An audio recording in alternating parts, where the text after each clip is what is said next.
The rain beat against the cracked glass of Station 4's bay window, creating a steady, rhythmic tap that felt more like a warning than a sound. It was 3 in the morning, the hour when the rest of the city slept, leaving only the night owls, the desperate, and the paramedics awake to deal with the shadows. Mark sat at the metal table, nursing a cup of lukewarm coffee that tasted mostly of burnt filters and cheap beans. Across from him sat Leo, a rookie fresh out of the academy whose eyes were wide with a mix of caffeine, jitters, and quiet apprehension. This was Leo's first week on the graveyard shift, and he had already learned that 3 in the morning was when the real shift began. In the emergency medical services world, everyone knew about the unspoken rules. You never said the word quiet out loud. You never ate a full meal expecting to finish it. And you never questioned why. Unit 09 was always parked in the back corner of the bay, hidden under a dusty tarp. Unit 09 was an old Ford ambulance from the late 90s. Its paint was faded, its chrome was rusted, and its interior smelled faintly of old iron and damp earth. 5 years ago, a paramedic crew driving Unit 09 vanished off the grid during a routine transport along the coastal highway. The ambulance was found 3 days later, parked on the shoulder of the road, engine idling, doors wide open, and completely empty. No driver, no medic, no patient. Since then, the rig had been retired, kept only for spare parts. Or so Leo thought, until the digital overhead board in the station chimed with a harsh, piercing tone that shattered the silence. The intercom crackled to life with a blast of white noise. A voice came through, but it was muffled and metallic, as if the dispatcher were speaking through a long metal pipe. The voice instructed Unit 09 to respond immediately to a severe motor vehicle accident on Blackwood Pass, a winding, unlit mountain road that local drivers avoided even during the day. Mark froze with his coffee mug halfway to his lips. He looked at the bay. The main fleet was parked in their usual bays, but the key ring hanging on the dispatch hook held only one brass tag stamped with the number 9. Mark stood up slowly, his knees popping in the quiet room. He told Leo to grab his gear and follow him. Leo looked confused, pointing out that Unit 09 was supposed to be out of service, but Mark simply grabbed his heavy radio strap and moved toward the dark back corner of the garage. Pulling off the canvas tarp revealed the pristine, almost unnatural shine of the vintage ambulance. The dust came off in a single sheet, as if the vehicle itself had been waiting for this exact moment to be uncovered. When Mark turned the key in the ignition, the engine did not sputter or cough. It roared to life instantly, the dashboard lights glowing with an eerie, deep green hue that cast strange shadows across the cab. They pulled out into the torrential rain, the red and blue emergency lights cutting through the darkness like neon blades. The city lights quickly dissolved behind them as they climbed higher into the forest-covered hills of Blackwood Pass. The fog was thick, rolling over the hood of the truck in heavy waves. Leo sat in the passenger seat, his hands tightly gripping the dashboard. He kept checking his digital tablet, but the screen was flickering frantically, displaying scrambled coordinates and dates that drifted back and forth between the present year and decades prior. Mark drove in silence, his hands locked onto the steering wheel at 10 and 2. He had worked this county for 15 years, but the road felt different tonight. The trees looked taller, leaning over the asphalt like twisted fingers closing into a fist. Every mile felt stretched, as if the road were unfolding endless miles of dark, pavement that didn't exist on any map. After 20 minutes of driving through the blinding fog, they saw it. A dark shape sat turned over on its side near the edge of a deep ravine. The headlights of the overturned car were dead, but the interior light was flicking rhythmically, sending tiny pulses of light into the gloom. Mark brought the ambulance to a sudden halt, pulling the parking brake. The engine hummed with a low vibration that vibrated right through the floorboards and into their teeth. They stepped out into the pouring rain, grabbing their primary medical kits and the heavy spine board. As they approached the wreckage, the air grew violently cold, so cold that their breath turned into thick clouds of steam despite it being late July. The car was a sedan, crushed severely on the driver's side. Mark leaned down and shined his flashlight through the shattered window. Inside sat a single figure in the driver's seat, perfectly still. The patient was a woman dressed in a faded yellow raincoat. Her face was obscured by her wet hair, which clung to her pale skin like tangled threads. Mark checked for a pulse at her carotid artery. Her skin felt like smooth ice, completely devoid of heat or moisture. There was no pulse, no respiratory chest rise, no sign of life whatsoever. Yet, when Mark shone his light directly into her eyes, her pupils instantly contracted, reacting to the bright beam as if her nervous system were still entirely functional. Without speaking a word, Mark and Leo worked with mechanical efficiency. They cut the jammed seatbelt, slid the backboard beneath her, and lifted her out of the crushed metal. She was strangely light, almost weightless, as if her clothes were filled with nothing more than cold air. They carried her back to the rear of Unit 09, sliding the gurney into the locking mechanism with a sharp metal click. Mark slammed the rear doors shut, telling Leo to stay in the patient compartment to begin basic monitoring while he drove them to the county trauma center. Leo nodded nervously, taking his seat on the bench alongside the gurney, attaching the heart monitor leads to the woman's cold wrists and ankles. Mark climbed back into the driver's seat, engaged the gear shift, and hit the siren switch. The siren did not make the familiar rising and falling wail of a modern ambulance. Instead, it produced a long, low moan, a hollow sound that sounded terrifyingly like a human scream stretched through a brass horn. Mark tried to hit the switch again to turn it off, but the control panel failed to respond. The moan continued, echoing off the towering pine trees as they sped down the mountain. In the back, Leo was struggling. He attached the pulse oximeter to the woman's finger, but the screen on the monitor stayed pitch black for several seconds before flashing to life. A bright red line appeared across the screen, completely flat. No heartbeat. Yet the speaker on the monitor began to emit a rapid, frantic rhythm of beeps, chiming at 200 beats per minute. The digital numbers on the screen read 0, but the machine insisted her heart was racing out of control. Leo leaned forward to reposition the sensor, and that was when he noticed the woman's chest. It was not moving up and down to breathe. Instead, her chest was caving inward, sinking lower and lower into her ribcage with every passing second, as if something inside her body were pulling her organs down toward the floorboards. Leo reached for the intercom button to call Mark in the front cab. He pressed the button and spoke, but his voice did not travel through the speaker in the front. Instead, he heard his own voice coming out of the woman's mouth. The woman's head snapped toward Leo with a sharp, sickening crack of vertebrae. Her eyes were completely wide now, empty black voids with no white sclera or colored irises. Her pale lips moved in perfect synchronization with Leo's frantic breathing, repeating every word he murmured under his breath in a flat, monotone whisper. Up front, Mark looked in his rearview mirror.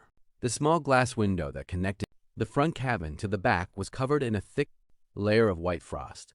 He could hear Leo's voice over the internal speakers, but the words were garbled, sounding like a recording playing backward at half speed.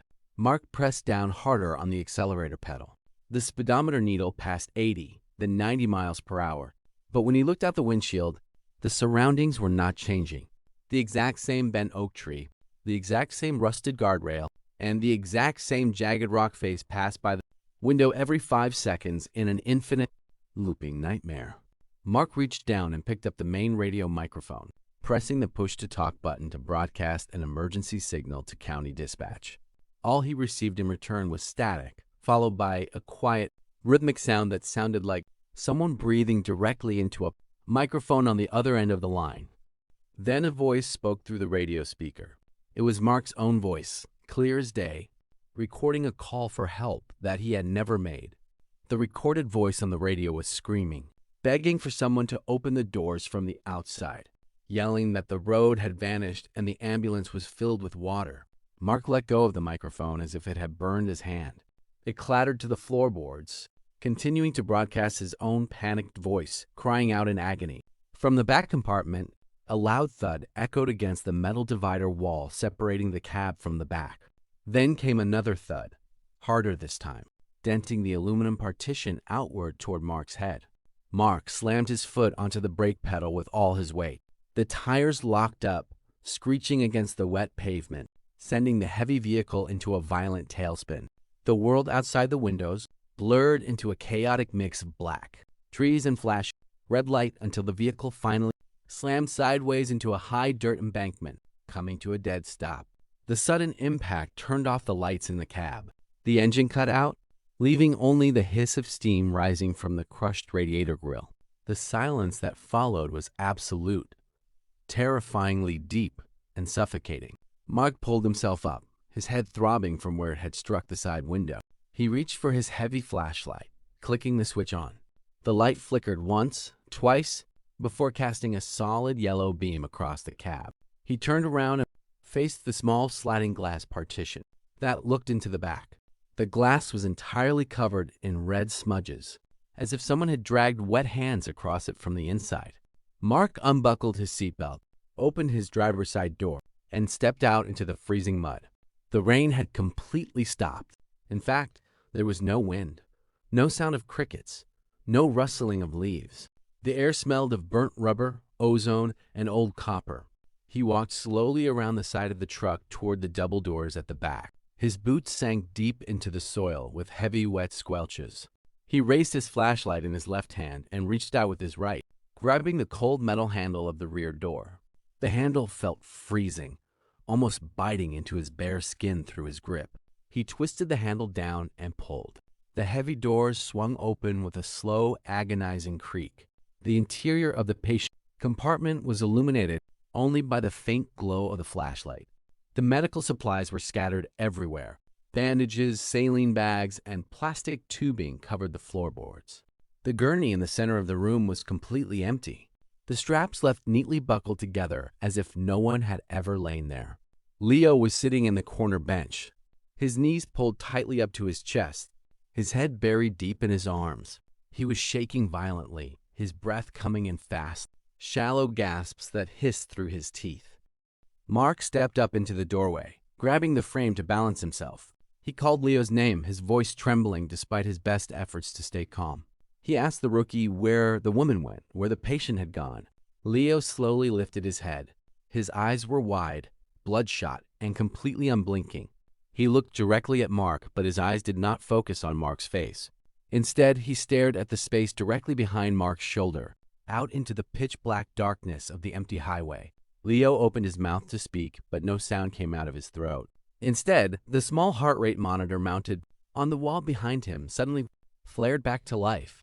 The screen glowed bright, displaying a single, steady heart rhythm that was slow, calm, and perfectly normal. The speaker emitted a single loud beep every second. Then, from the dark woods behind Mark, a voice spoke. It was soft, polite, and sounded precisely like a dispatcher confirming a routine assignment. The voice asked if Unit 09 had completed the patient pickup and if they were ready to begin the long drive home. Mark turned around slowly, bringing his flashlight up to illuminate the dark road behind him. The beam of light did not cut through the dark. It stopped short, absorbed by a massive, looming wall of solid black fog that had crept up behind the ambulance, completely blocking the path they had just driven. Inside the fog, dozens of faint red emergency lights began to blink, one after another stretching far off into an endless distance, waiting for the third shift to bring them their next call. The air inside the basement bay of St. Jude Memorial Hospital was thick with the smell of floor wax and stale disinfectant. It was midnight when the specialized transport unit backed into the loading zone, its heavy tires crunching over the wet concrete floor. In the front seat sat Rachel, a veteran paramedic with 12 years of trauma experience, and David, a young EMT who still checked his uniform collar in the mirror before every shift. They were not responding to a standard 911 dispatch. Tonight, they were handling a classified transfer from a subterranean research wing that officially did not exist on the hospital's blueprints. Their payload was simple yet heavy, a custom-built vintage chrome gurney from the early 1950s, locked inside a reinforced transport frame. It was known among the older night staff as Patient Zero's Gurney. Legend said it was the original stretcher used during a mysterious military outbreak in 1954, an event that wiped out an entire wing of the facility in less than 48 hours. Every patient laid upon its faded leather mattress had died before reaching the operating room, their bodies showing no physical trauma, only expressions of absolute terror etched into their faces. The gurney was supposed to be scrapped, but tonight an urgent order demanded its transfer to an off-site containment vault across the county line. David unlocked the rear doors of the modern ambulance, letting the metal ramp slide down onto the concrete floor. Together, he and Rachel unclasped the heavy iron chain securing the old gurney. The moment Rachel touched the cold chrome frame, a sudden wave of nausea hit her, making her vision blur for a fraction of a second. She pulled her hands back, but David was already rolling the stretcher down the ramp, his boots echoing in the wide, empty bay. The gurney moved with a strange, unnatural smoothness, its hard rubber wheels making no sound against the ground, as if it were gliding an inch above the floor. They loaded the gurney into the back of Unit 04, securing its antique locking latches into the modern track system. The leather pad in the center was dark, cracked with age, and stained with deep, brownish-black patches that refused to fade despite decades of chemical scrubbings. In the center of the leather sat a set of thick leather restraint straps, complete with heavy brass buckles that looked unnaturally pristine. Rachel closed the rear doors with a heavy metal thud, turning the handle until it clicked into place. But the sensation of being watched did not leave her. They pulled out of the underground bay into the freezing autumn rain. The city streets were deserted, illuminated only by the rhythmic yellow pulse of streetlights passing overhead. Rachel took the driver's seat, keeping her eyes fixed on the slick asphalt ahead, while David sat in the front passenger chair, tapping his fingers nervously against his knee. He kept glancing at the small interior rearview mirror that showed the darkened patient compartment in the back.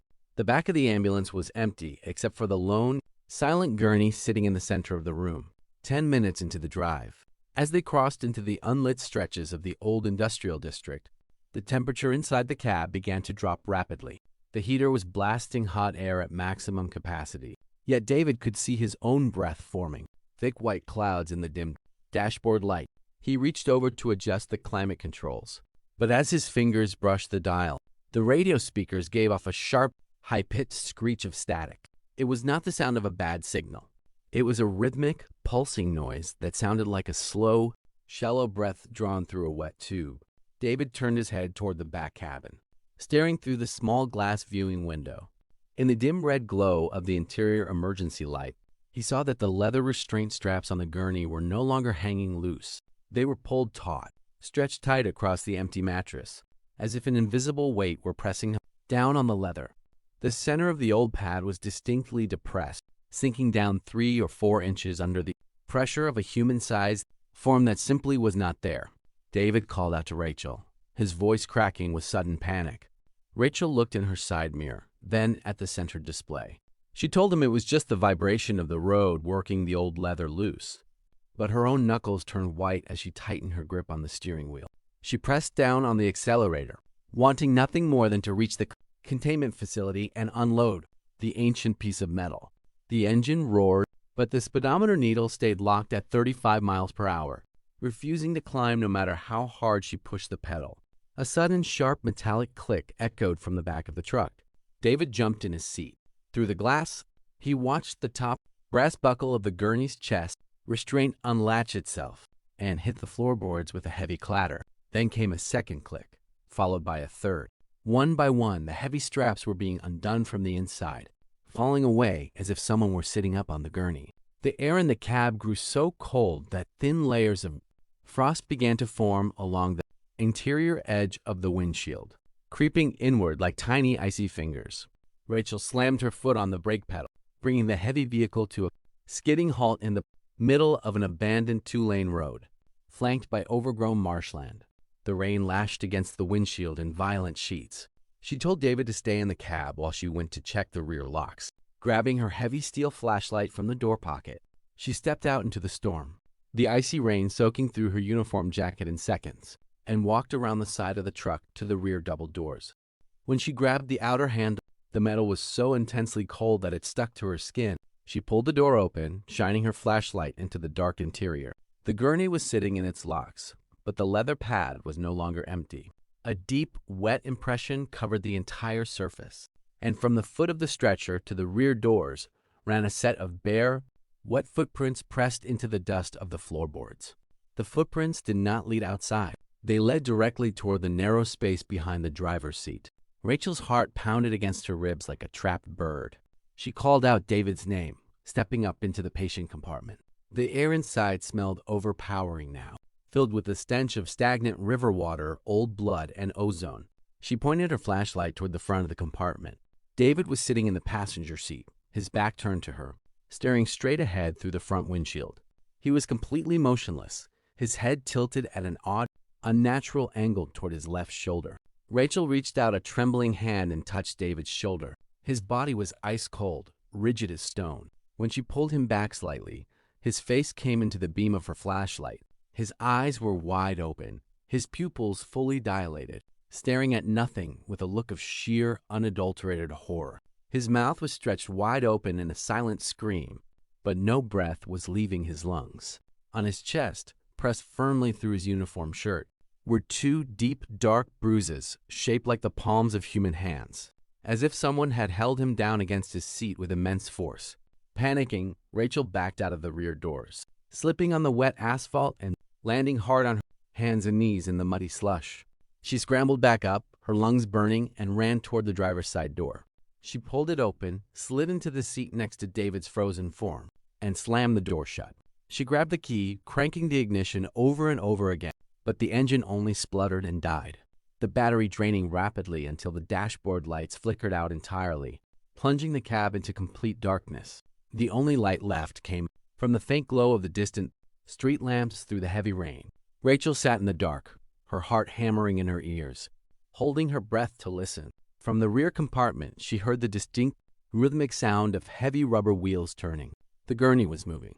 It was slowly rolling forward, its axles creaking under a heavy, unseen weight, pushing against the thin partition wall directly behind her seat. She reached for her radio, pressing the emergency call button, but the speaker emitted only a cold, distorted whisper that sounded like a dozen voices speaking all at once, repeating a single phrase over and over: "Room for one more. Room for one more." The partition door behind her head gave a loud, metallic groan as the weight pressed harder against it, forcing the thin metal panel to bend inward toward her back. Rachel grabbed the door handle to run out into the storm, but the mechanism jammed tight, locking her inside the cab. She slammed her shoulder against the window, trying to shatter the glass, but the heavy glass refused to crack. Behind her, the partition door slid open with a sharp screech of metal. Through the rearview mirror, in the pale moonlight filtering through the storm, Rachel saw the gurney standing directly behind her seat. The leather pad was sunk in deep, and suspended in the empty air above it were two pale, milky eyes staring directly into hers. The freezing temperature in the cab plummeted further, turned to ice, and the last sound recorded on the ambulance's automated black box was the rhythmic, metallic click of a leather strap snapping shut.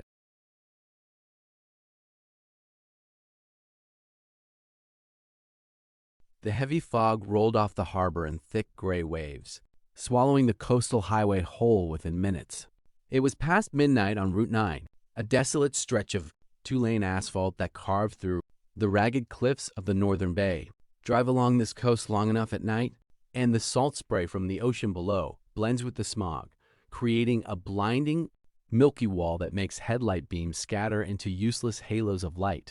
Sitting inside Unit 07 were Thomas, a seasoned paramedic who had spent 20 years navigating these treacherous coastal roads, and Marcus, an ambitious young partner, who was eager to prove he could handle the roughest shifts on the bay.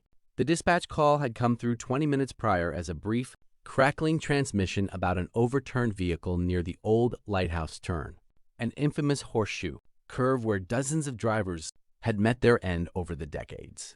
The dispatcher's voice had been strangely distorted, rising and falling in pitch like a record playing on a dying battery. But the coordinates were clear enough.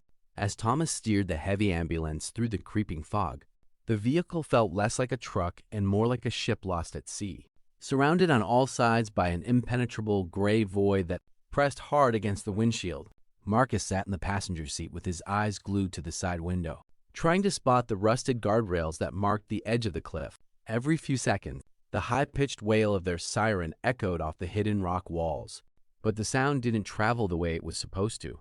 Instead of carrying down the open road, the sound bounced back at them, muffled and warped, as if the fog itself were a heavy velvet curtain, absorbing the light and sound of the living world.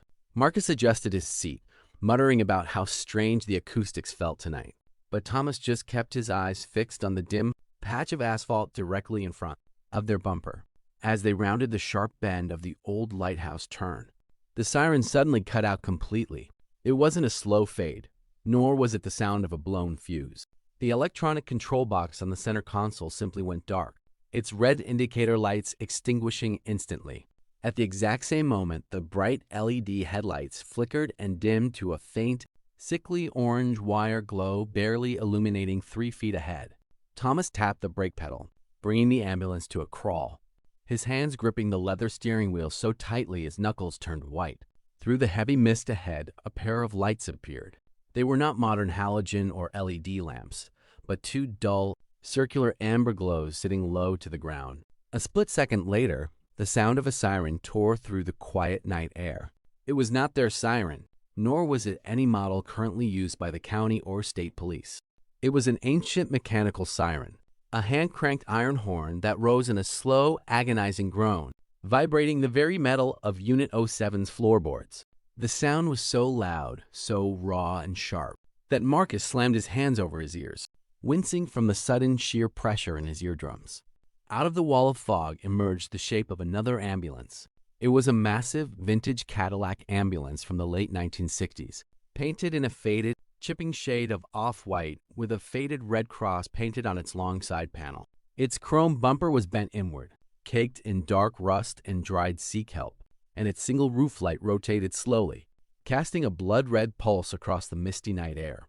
The ancient vehicle was driving down the exact center of the 2-lane road, heading straight for them on a head-on collision course. Thomas reacted on pure instinct, slamming his foot down on the brake while violently pulling the steering wheel to the right. Unit 07 skidded across the slick, wet asphalt, its heavy tires screaming against the pavement as it slid onto the gravel shoulder, stopping just inches away from the rusted guardrail that separated the road from a 300-foot drop into the churning ocean below. The vintage ambulance didn't swerve, brake, or slow down. It swept past them with rushing gusts of freezing wind that smelled overpoweringly of salt, rotting seaweed, and old stagnant water. As the ghost rig passed by their driver's side window, Marcus looked up through his hands. The glass windows of the vintage ambulance were covered in a thick layer of white condensation, but through the grime, he could see 3 distinct figures sitting inside. In the front cab sat 2 paramedics dressed in dark wool uniforms from a bygone era, their heads turned at sharp, unnatural angles to look directly at Unit 07 as they passed. Their faces were pale, waterlogged, and entirely featureless, devoid of eyes, noses, or mouths. Yet Marcus felt the distinct, terrifying impression that they were smiling at him. In the back patient compartment of the passing vehicle, pressed flat against the glass of the rear door, was a hand. It was a human hand, wet and gray, desperately smearing the fog on the inside of the window, leaving long, dragged streaks down the glass as the vehicle vanished into the dense mist behind them. The mechanical siren faded into the distance, leaving only the sound of the ocean waves crashing against the rocks below and the quick, terrified panting of the 2 men sitting inside Unit 07. Thomas sat frozen for several seconds, his chest heaving as he tried to regain his composure. He looked at Marcus, whose face had gone completely white, his eyes wide with horror as he stared at the red taillights fading into the fog behind them. Thomas tried to turn the steering wheel to pull back onto the asphalt, but the engine of Unit 07 gave a dry cough and died completely. The digital display on the dashboard blinked out, leaving the cab illuminated only by the faint, eerie moonlight filtering down through the thick cloud cover. Marcus reached for his portable radio, his hands shaking so violently he almost dropped the plastic device onto the floor. He pressed the push-to-talk button, his voice trembling as he called for emergency assistance, reporting a dangerous, reckless driver on the pass. But the radio didn't transmit to dispatch. Instead, the small speaker emitted a burst of white noise, followed immediately by the sound of a mechanical siren wailing. Faintly in the background of the signal, a voice came through the speaker. It was not a dispatcher, but a female voice speaking through heavy static, sounding as if she were breathing through lungfuls of water. The voice called out Unit 07 by its name, giving their exact GPS coordinates, repeating a single command over and over again. Clear the road for transport. Clear the road for transport. The patient is on board. Thomas grabbed his heavy flashlight from the center console, clicking the beam on. The bright white beam cut through the dark cabin, illuminating the small, sliding glass window that separated their front seats From the back patient compartment, through the glass, in the deep shadows of the rear cabin, something shifted. A soft, rhythmic dragging sound echoed from the back of the truck, like a wet, heavy blanket being pulled across the aluminum floorboards. Thomas stood up, turning his body toward the partition window, raising the light to see into the back. The back of Unit 07 was supposed to be completely empty, as they had not yet arrived at the scene of the crash. But as the flashlight beam illuminated the center gurney, Thomas felt his breath lock in his throat. The gurney was unfolded, its metal frame creaking under a visible weight. Sitting on the leather mattress was a figure wrapped from head to toe in an old, dripping canvas blanket, the kind used by Coast Guard rescue teams 40 years ago. The blanket was soaked with seawater, dripping heavy, black droplets onto the floorboards that pool around the base of the gurney. Marcus scrambled back into his corner of the passenger seat, his boots kicking frantically against the dashboard as he pointed at the rear compartment, completely unable to form words. The figure on the gurney didn't move fast. It slowly raised a single waterlogged arm from beneath the canvas wrap, its flesh pale, bloated, and covered in tiny, crawling sea life.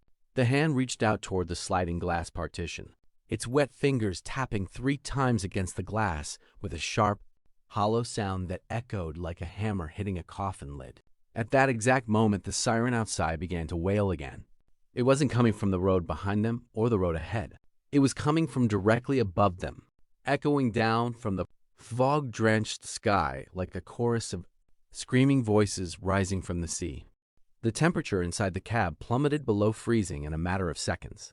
Ice crystals spread rapidly across the inside of the windshield, creeping outward from the edges like fine white feathers, obscuring the outside world entirely.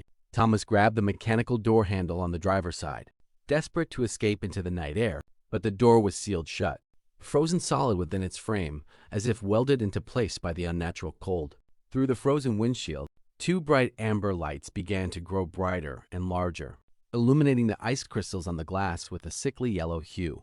The heavy, rhythmic thrumming of a vintage V8 engine vibrated through the frame of Unit 07, shaking the seats, the steering wheel, and the glass windows.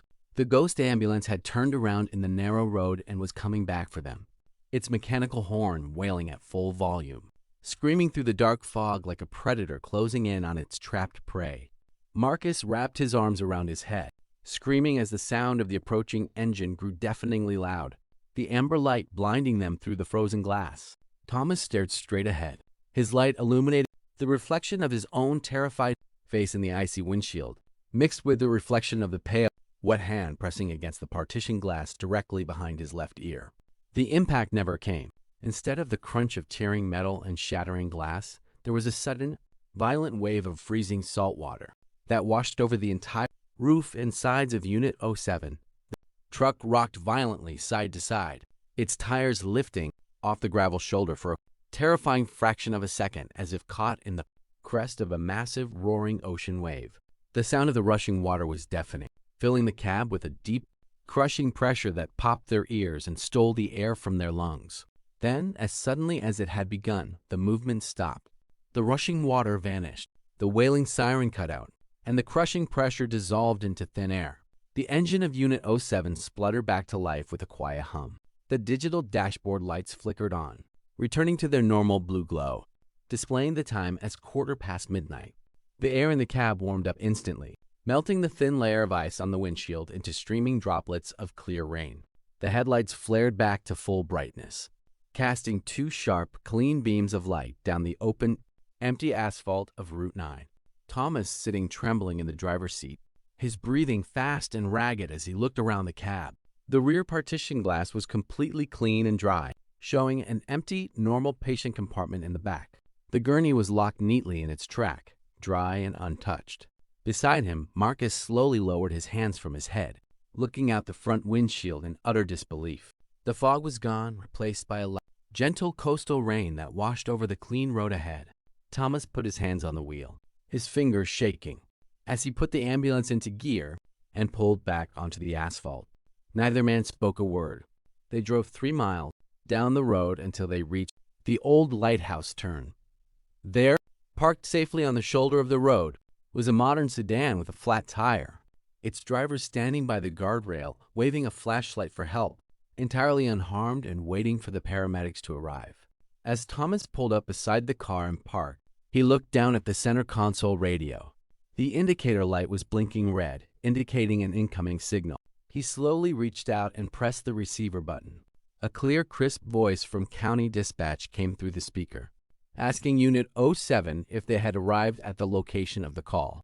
Thomas picked up the microphone, his voice barely above a whisper, confirming they were on scene. But before he could hang up the radio, a brief burst of static interrupted the line, and through the speaker came the faint, unmistakable sound of a hand-cranked iron siren groan, fading away into the endless depth of the ocean night.